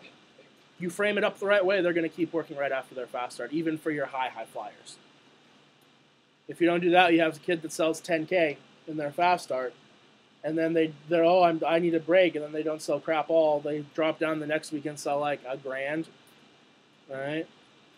Well, if they sold 10K in their fast start, they should be able to be popping 3K weeks for their entire summer and going after some fun SC1, SC2 pushes. All right. So that is critical. We're going through a lot of information. I understand. I appreciate it. Make sure you're writing stuff down and writing down questions that you want for clarification here in a minute too. But it tells you how to do a day 11 PC. It's on there. We're also going to go through it in the curriculum as well when it comes to going through the day 11 PCs. There are a couple different PCs that we use at different times. That's all part of the curriculum. That's not the purpose of this talk to go in depth, but know that it's one of the critical points. All right. 5 keys to building a great team. This is a great team culture. There's some metrics here that I want you guys to know. Some of you guys are familiar with the numbers in the business. Some of you guys are not. The newsletter. Here's the idea. For every 1 rep you get on the newsletter, you multiply that times 2.5. That's how much you sold for the week. If you want to have a $10,000 week, you need to get, anyone do the math? How many people in the newsletter? 4. If you get 4 people in the newsletter, your office is going to sell $10,000 a week in the week.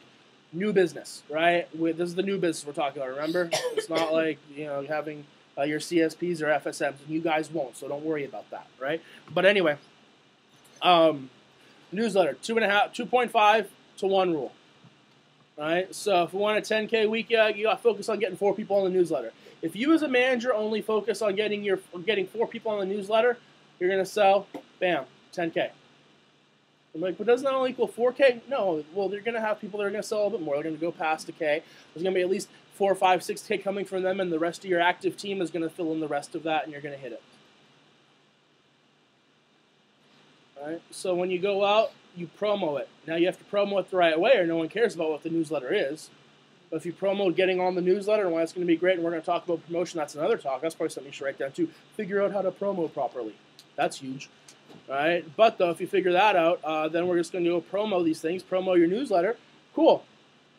You get 4, right? Guess what? Then you get 8. It's a 20K week. Money. That's fun. Right. 40K a week, 16 people on the newsletter. But you have to build it the right way. And that's by building up the newsletter, building up consistency, right? So that's a metric that you need to remember. And the reason I stuck with the 4 is because when you all are brand new, the second you guys open up in May, right, May week 1, your big objective, you're going to work, you need to get those 4 people on the newsletter immediately because that's going to be your first 10K week. Because when you're brand new, we want to get everyone to 10 as soon as possible. You know, if you can be at 10 within your first 3 weeks open, heck yeah. If you can be there sooner, that's even better. Right? But if the entire branch and new district class this coming summer was up and running with all 10K plus weeks by the time we got to May week 3, holy crap. Right? It's just stupid, right? And that's all new business, so that's very profitable. Right? From the business side of things, but also from the people side of things. Hell, you have people doing that right away. You're going to have a sick team going into that first, division meeting. Right? And then from the division meeting, they're going to be all pumped up to go have a sick SC1 push. You just got to keep it simple. Keep it simple for your people. And keep it simple for yourself, probably, too. Don't get too freaked out. Just remember these basics. All right, meeting attendance. You need to have 75% of your active team at each meeting. Some people say 90. Kathy, I've heard Kathy give talks about, she's like, if 90% of your team isn't there, you're failing, right? I love that. This comes from Drew and the Rocky Mountain division. And but though, I think that's good. And Kathy's a master of promotion, has amazing offices, like we said. Her goal is we always want to have 90% of the team there. But at bare minimum, even though you guys are going to be new on your own, first time out, 75% of your active team has to be at the events. Meeting attendance. That's your team meeting, that's your division meeting. Right? I always think about it this way. When it comes to division meeting, when it comes to team meeting, especially division and division and conference too, if you don't get someone to the conference, consider that person no longer on your team. Right? Because you have like a less than 20%, maybe 10% chance that person's going to stick around if they don't go to the conference or go to the event.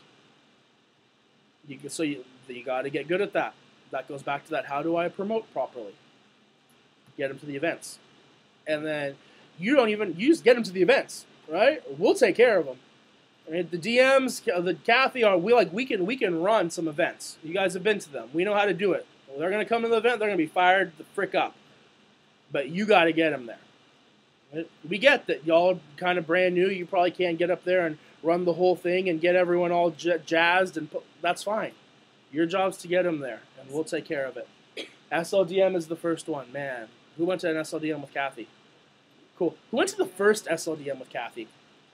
That's fun. Look, y'all are here right now. All right, a quarter of the room went to the first meeting. That's awesome. So that's fun. And the rest of you probably started after they stopped doing SLDMs. Anyway, PC every rep every week. PDI every rep every day. Every rep every week gets a PC. For you guys, when you're new, bring them into the office, sit down, have the PC, move on to the next one. You're going to have 80 million things going on. Just get them all done. All right? For those of you guys that want to go be district managers or have really big organizations, cool. There's a point where we'll have PCs wherever, right? I PC people and they don't even know they're getting PC'd, but we just PC'd, right? Like, I thought we were going to just go and now I have a sales plan and goals. I'm like, yeah, right.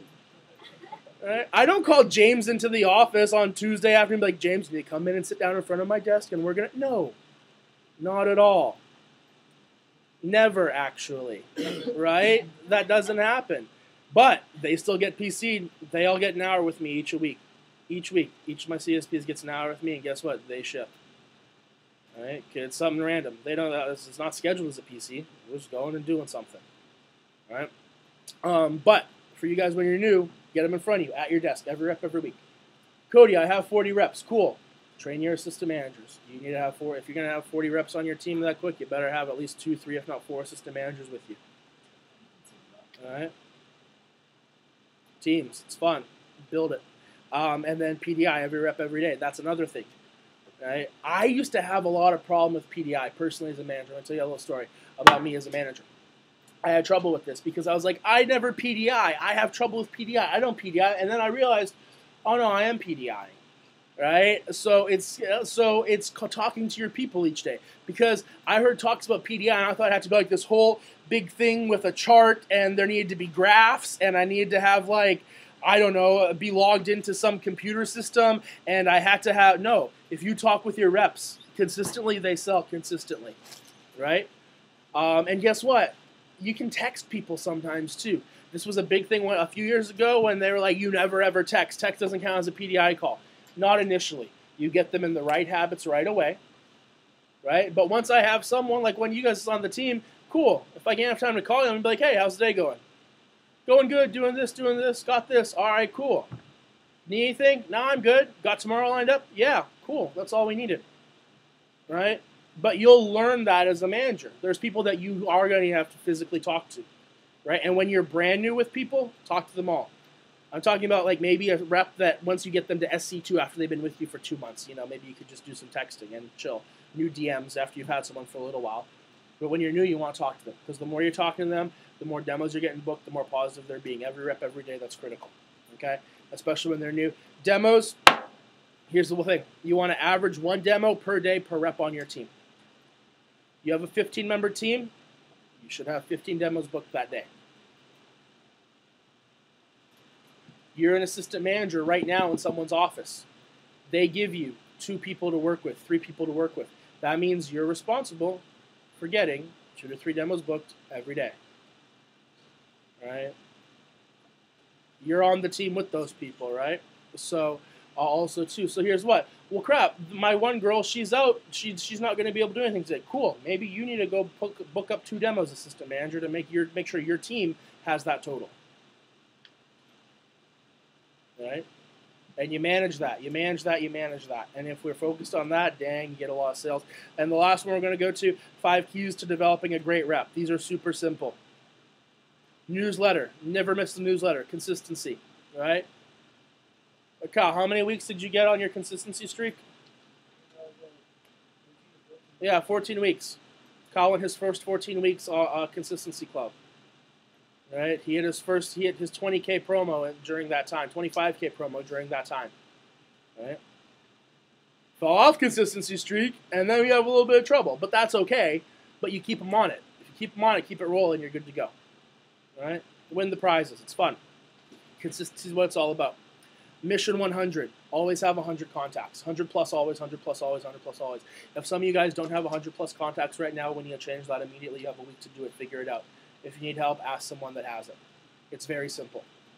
Jacob just got, how many did you get yesterday? 8. He got 80 from one lady. Right? So if you don't have 100 right now, you should probably be talking to him after this event or on the break. Right? 100 always. Because here's the power of it. I tell people when they're brand new, someone has, this is during their first names talk. I'm going to tell them, hey, if you don't have 100 names and numbers, that's okay.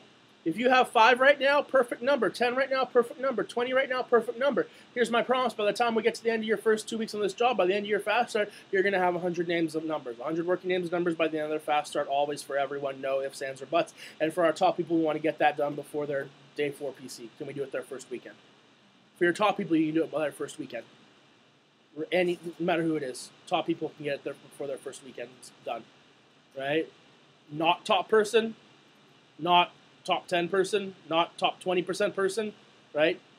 Bottom 10% person. If you work with them, they can still get 100 names and numbers by the end of their first week. No big deal. Right? But here's the thing. Power of 100 names and numbers. If you have 100 names and numbers to call, you always have a job. Right? Remember the 3 rep pillars? Right? Phone and closing recommendations, like a 3-legged like chair or stool or something, table. Don't have one of the legs that falls over, right? So your 3 pillars, phone and closing recommendations. Recommendations are important because if you're great at closing the orders and great on the phone, but you can't get a recommendation, cool, you're going to be out of a job in about a week and a half. I tell my reps that in training. Let them know it's very important. It's very important, but it's also very easy. And then you show them how to very easily, succinctly get recommendations. We'll teach you that later. And then get them to 100. Because as long as they have 100 names and numbers, they always have a job. You have 100 names and numbers in this business, you always have a job. You can always make money. You can have a paycheck every week, and you can make it look whatever you want it to look like. Right? That's awesome, by the way. So if you're not there, talk to someone later on in the break or this evening. Then 5 before, 5 after, we talked about that already. That makes a great rep. Next best 5, that makes a great rep. And here's the big one that people kind of almost forget sometimes. Appreciation and recognition. All right? Does anyone know, there's 3 reasons a rep sells. They have to have all 3 of these things. Does anyone know what they are? Why a rep sells? A rep sells because they feel good, because they have a plan, and because they have people to call.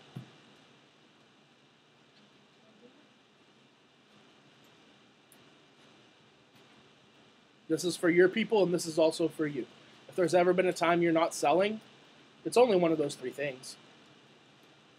You either don't have a good plan, you either you don't feel good, or you don't have people to call. That's it. That's the only reason anyone ever doesn't sell. After we've trained them properly, all that jazz, What were they? They don't feel good. They don't have people to call. Oh, that was awful. All right. So, 3 reasons a rep sells: because they feel good, right? They have a plan. They have people to call. That's all they need, and they sell. They have that, and they're going to sell. And the feeling bad, feeling good, feeling bad, that's a fun one as a manager, right? Because yes, you have to appreciate them, you have to recognize them. They're going to keep working just fine. But I'll give you a tiny little crumb of advanced stuff. If like some of you guys want to work to maybe get like your first FSM or get a rep to 30 or 50K your first summer as a new manager, you have to do some emotional management too. They have to feel good. And here's the thing: they might not necessarily feel good, and it may have nothing to do with work. So sometimes you just get to be there and listen and say, like, okay, cool, all right, awesome, I understand. Sounds crappy. That happens. What are we going to do now? All right, I like that. Help them a little bit. Help them be positive people. Help them have that whole vector positive crap that you guys were all telling me you were grateful for at the beginning of this meeting. Guess what? You guys get to be responsible for that for other people now. We're responsible for that for you, so that's why you guys feel this way. And we're good at it. It's your turn to learn how to be good at it for others. Right? And when you do that, it's really, really powerful. It's really, really fun. And you're going to make some really cool connections and friendships that you're going to get to have for a long, long time in your life too. Right? But recognition of feeling good. So we make sure they have demos, make sure they have names and numbers, make sure they have a plan. They're going to be off to the races. Anyway, that is that. I saw a couple hands, so I'm going to do the quick round of questions or clarifications, and then I guess we're on this break. I know. So let's go through this. He was first, actually. Give me one second. So, what did you do personally Excuse me? what are specifics that you do personally to encourage new reps to come in and start taking the team? Because they always do those Well, you make it. So it's just in their schedule. So the power of it is you have to schedule it in. Right? So when you're making their schedule for them, you show them, hey, you have a team meeting, you have to be there at this time. This is the thing you have to remember. Your reps are brand new at this job. You're their manager, you're their leader. They're going to do whatever you tell them to do. So you tell them to be at the first team meeting, then it's your responsibility to have a good team meeting, right? And then promote. 5 reasons why it's going to be great. That's the key to promotion. 5 reasons for every event, why it's going to be great, what they're going to get from it. You promote it, they're going to show up. But getting them to your first one is important, and they're going to be there so long as you tell them they have to be there. Right? And then what I usually do, we'll look at the schedules. My advanced training, too, usually happens right before my team meeting. So they're already there to learn about how to call recommendations, and then we just move right into team meeting with the team. And then it's fun. Then they get to meet people, He was first. Go ahead, Jeremy. So what happens, I know in my training class, when I was training to get a job, somebody just walked out. Jordan, their class didn't do anything about it, just let them walk out and everything like that. What happens if somebody walks out while I'm running? Oh, shucks. So there's a couple things here. The first thing I'm going to point with is that the first flaw with that is so there's positive seeking and negative seeking questions. A positive seeking question, and that almost might be a negative. Like, what if someone leaves when I'm training, right? As opposed to, hey, if someone leaves when I'm training, how do I handle the rest of the room to make sure that it's all going to stay positive? Yeah, cool. I don't know, just let them go. All right. So, so here's the deal. I'll usually get rid of. This is, I don't know if this is relevant, but I'll answer your question. I usually get rid of the ones that I know are going to be a problem in my pre, and so they don't even come into my group. I know, and you're like, well, how do I know which ones? I bet you, looking back, if you would have seen all of them before and be like, okay, if there was one person who was going to walk out, which one would it be? I bet you would have picked that kid that did. By the way, it's rare. Like he said, most of it's handled in your pre. It's rare to have someone walk out. You're saying in the interview? It's. Also, we don't know what it was. Yeah. Also, we don't know what it was, and so that's the thing. Like, I don't know what happened. Like, they may just remembered they had to go be somewhere. So I'm like, so then usually you can say that they're fidgeting, and I'll just be like, hey, you go ahead, go, move your chair, awesome, and then just keep going. But it's like, but I'll address it, so it's not like it's weird. Like, because usually you'll see them fidgeting, right? And they're about to, I'm like, hey, they're looking at go their real phone quick. a lot. They do whatever. But, hey, you're like, hey, go real quick. We're fine. Right? That's easy. And then for training, they'll be like, hey, like you can see them, and I'll be like, oh yeah, I know. Just I'm about to be at a break. We'll talk. We're good. And they'll be like, okay. And usually they'll have enough respect. I have a big tip from training that took me about 6 years to learn. That was awesome once I did. It was set up in the beginning when I talked about in the beginning you talk about people that not everyone does well with Cutco or whatever, and I'm like only 2 reasons people fail. We talk about working hard and like not being lazy and working hard, but I always say the 2 reasons that people don't do well with Cutcos are just really lazy people or they just don't follow the program. Excuse me, those 2 things. But when I hit them, like, so if someone's really late, I'm like, you might as well just go, like that. And it's funny because if someone leaves, like, oh, that's like lazy person or whatever. So I'm like, here's the deal. I'm like, I don't want to waste anybody's time. Like, this job, what you put into, you get out of it. So if someone is someone that goes, dude, I have this job, I make $8 an hour, I don't have to do anything. Like, I don't want them here, and they're not going to do very well here. And if that's you, honestly, I'd rather you leave during the break or whatever you need to, so you don't waste your time. And I always mention that. So if anyone ever left, and I've never had someone leave, I think I've had one person like 5 years leave during day 1, but no one wants to be that person because they're like, oh, everyone's going to be like, oh, that's a lazy kid. And I'm like, if that's you, I'm like, seriously, I really recommend, and not bad, but I'm like, I recommend you leave. I'm like, this isn't the best place for you. And that's okay. It's not for everybody. It's a job what you put into, you get out of it. Second reason, people follow the program, whatever. So that's planned within the first 30 minutes. So I never got and I got them earlier in the years. I had people walk out like, oh, this wasn't what I expected, whatever. Where now it's like a very big review, and Lexi saw that. Everything from the interview, I review it like right in the beginning. So everything's like exactly what they heard, and then I mention that, and you will have it. And I'll teach you guys that when we go through training and stuff. You smile. You always fill them with kindness when you're doing stuff. Because there was an underlying tone of that that's like, I might take that personally, take that offensive, take that as a front. How to, your job is to smile. You get really, really good at it. Okay? Like smile without kind of thing. Like there's a way you do it, and you're gonna learn that. Any other questions with this? What he just went over, the power of 5. Yes, ma'am. Hey, John. We're talking about their first team meeting. I think it is a good one. I've seen a lot of Russian teams this summer, and we always try to do at least 2 workshops. And it was always like phoning and reps. What other workshops? We have on team meetings. So everyone should have a little flash drive, and on your flash drive, it has team meetings and workshops, and there's like 100 pre-made workshops on the flash drive. Maybe no one ever gave Wasim the flash drive. I don't know.